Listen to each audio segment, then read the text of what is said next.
The storm arrived like a slammed door, rattling shingles and timbers tonight. My generator hummed bravely until the propane gauge dipped toward empty again. That's when Karen from the HOA slithered through the dark yard silently.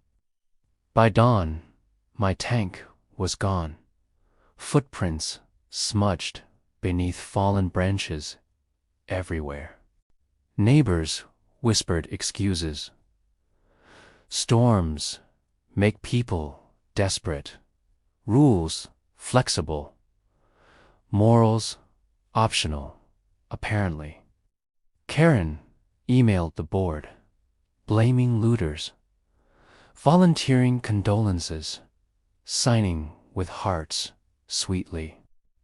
She didn't know the cap on my tank locked and listened patiently. A quiet app blinked, coordinates tracing a guilty line across town, slowly. The dot settled at Karen's garage, warm as stolen comfort inside there.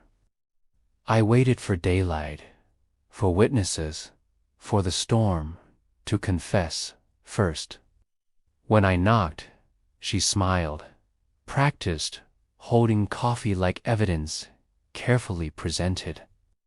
Her smile cracked when my phone chirped, map glowing between us brightly.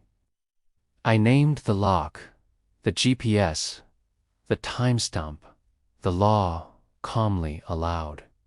I poured coffee, watched snow melt, and let justice idle quietly, contentedly. Karen waved later, smaller now, learning that ownership leaves footprints even digitally.